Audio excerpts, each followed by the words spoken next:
Just ignore him. Sweet. You couldn't ignore me if you tried. Number 10. Cameron's severe anxiety and depressive moods. Ferris Bueller's Day Off. When Ferris Bueller fakes being sick so as to take his titular day off, he gives his best friend Cameron a call and tells him to come and enjoy the vacation day with him. Hello? Cameron, babe, what's happening? Very little. How do you feel? Shredded. At first, Cameron refuses, saying he's very sick, but he eventually gives in to his persuasive friend. While younger audiences might take Cameron at his word, adults watching might be more likely to notice the depressive moods that afflict him throughout the film, identifying his illness as one that's perhaps more mental than physical. When Cameron was in Egypt's land, let my Cameron go. Even Ferris can't help but admit his friend might be suffering when he goes semi-catatonic at one point. I think Cameron might have blown a microchip or two. He's always been a little keyed up. All I wanted to do was give him a good day. Number 9. Peter B. Parker is very relatable. Spider-Man, Into the Spider-Verse. Not radioactive spider bite required to relate to Peter B. Parker in Spider-Man Into the Spider-Verse, because it isn't his superpowers that adults will connect with, but rather the existential crisis he's having. Did you know that seahorses, that they mate for life?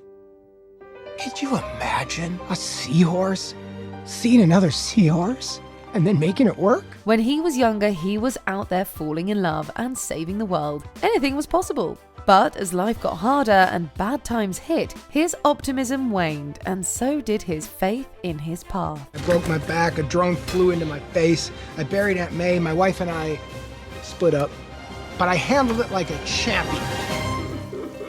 Teen viewers generally haven't experienced the exhaustion and cynicism that comes with getting older, but adults around Peter's age, yeah, very relatable. Minus the web slinging, of course. With great power comes Don't great... you dare finish that sentence. Don't do it. I'm sick of it. Well, my advice? Go back to being a regular kid. I don't have a choice. Number 8. Stalker with a boombox. Say anything. You could stand outside his window with a boombox in the air. That's from Say Anything. Look, I'm a lonely guy. I watch a lot of movies. The boombox scene at the end of Say Anything is one of the most famous in the history of the rom-com scene. But is it really that romantic? Let's not forget that when Lloyd shows up, Diane has already broken up with him. I love you, okay? What is that? What are you doing with your hands? Talk Don't- to me. don't One be- party and you're talking like that girl Sheila. Don't be mean. This is hard for me, too. Sure, he thinks that she still loves him, but does that really make it okay for him to come to her house uninvited, blasting the song that was playing the first time they slept together? You gotta admit, that's standing right on the line of creepy stalker behavior.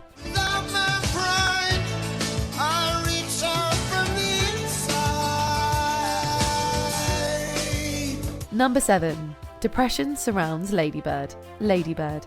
Ladybird is about a teenager trying to get along with her mother and fit in at school. You know, struggles all teens can relate to.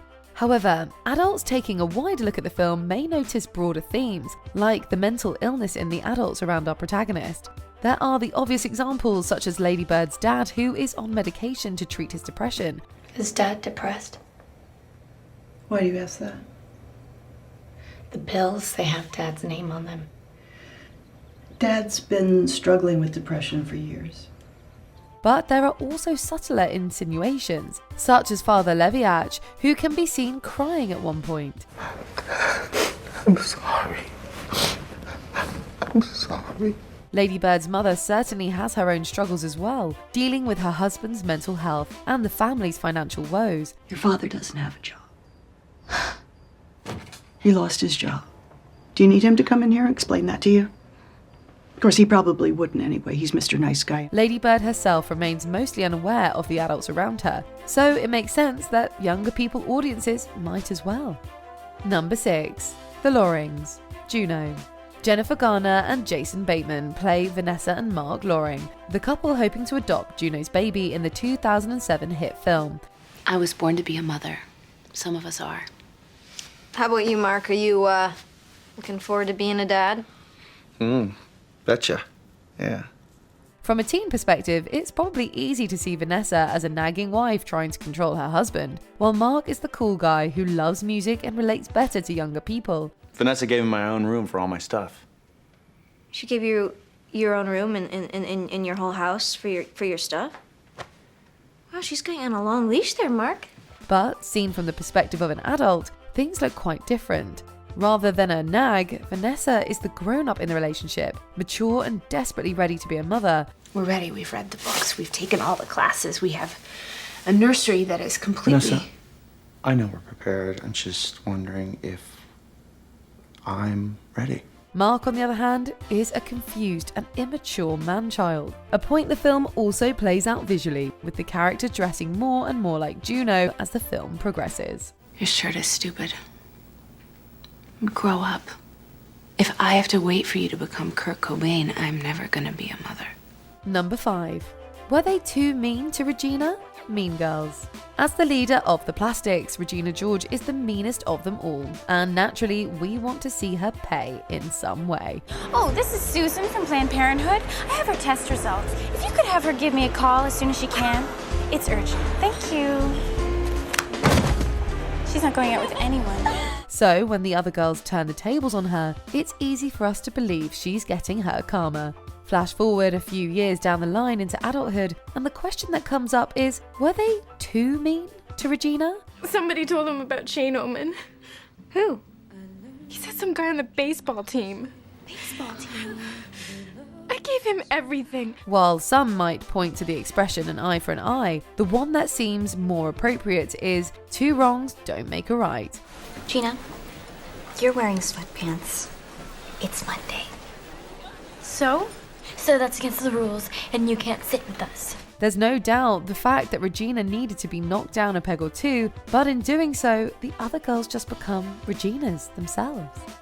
Number 4. The webcam scene. American Pie. Man, if you don't have the guts to photograph a naked chick in your house, how the hell are you ever gonna sleep with one?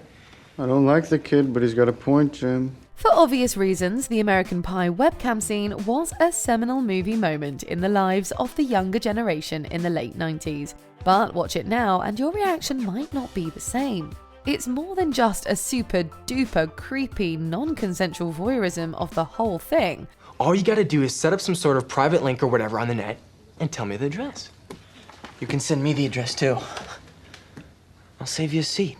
There's also the blatant sexism it exposes. While Jim has his own embarrassing webcam experience, the incident doesn't really cause him any problems. Whereas exchange student Nadia, who was unaware that she was being recorded, is sent back to her home country. Hey, you think you still got a chance with Nadia? No. Her sponsors here saw the thing on the net. I really don't think they liked it. How do you know that? She's already on a plane back home. And don't get us started on the fact that she still stays in touch with Jim after everything. Number 3. Bender doesn't deserve Claire. The Breakfast Club. Look, high school hasn't got any easier, and much of what resonated about The Breakfast Club back in 1985 still hits home with the youth of today. However, there is one thing that's often overlooked by those caught up in the romantic trope of bad boy Bender getting together with Princess Claire. Were you really disgusted about what I did with my lipstick? Truth? Truth. No. Is that relationship really one we should be pumping our fists in the air about? As you may remember, Bender spends most of the movie bugging and talking down to Claire. Claire. Claire? Claire. It's a family name. Oh, it's a fat girl's name. Oh, thank you. You're welcome. I'm not fat. Well, not at present, but I could see you really pushing maximum density. And while the old adage that boy bugs girl they like might be true, it doesn't make it right, especially when the people in question aren't 5 years old. Mean isn't charming. Face it, you're a tease. I'm not a tease. Sure you are. Sex is your weapon. You said it yourself. You use it to get respect. No, I never said that. Number 2. Noah's emotional abuse. The Notebook. You want to dance with me? No. Why not? Because I don't want to. A man asks a girl out and she says no. Then, while she's on a date with another man, he ambushes her and threatens to throw himself off a Ferris wheel if she doesn't agree to go out with him. So, she says yes. Well, don't do me any favors. No, I want to. You want it. Yes! You want it. Say it. I want to go out with you. Say it again. I want to go out with you. All right, we'll go out. If you didn't know that the guy was Ryan Gosling and that the scenario was from The Notebook, you'd be just as likely to think it was the opening scene from an episode of Law & Order, SVU, and that it was followed by a restraining order. Yeah, I wanted to clear that up with you because I'm really sorry about that. It was a really stupid thing to do. Call up a Ferris wheel to talk to somebody, but I had to be next to you. I was just being drawn to you. Arm twisting and harassment might seem romantic when Ryan Gosling does it, but rest assured such actions are most certainly not outside of rom-com territory. Number 1. Toxic masculinity. The kissing booth. They say love is blind. Well, the kissing booth love story will certainly blind many younger viewers to the hard truths adults are more likely to notice. Things couldn't stay the way they were forever. But whatever happened, I knew there was a part of me that was always going to belong to Noah Flynn. Early in the film, Elle is inappropriately touched by a classmate, Toppin. Her best friend, Lee, and his older brother Noah decide to defend her honor, as it were. No. Noah!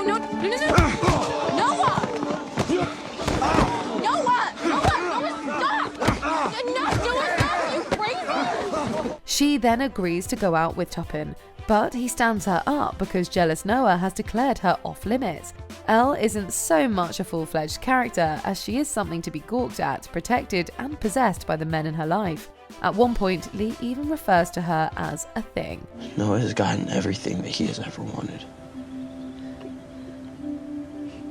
The only thing that I had that he didn't was you. Anyone else throw up in their mouth a little? Did you enjoy this video? Check out these other clips from WatchMojo, and be sure to subscribe and ring the bell to be notified about our latest videos.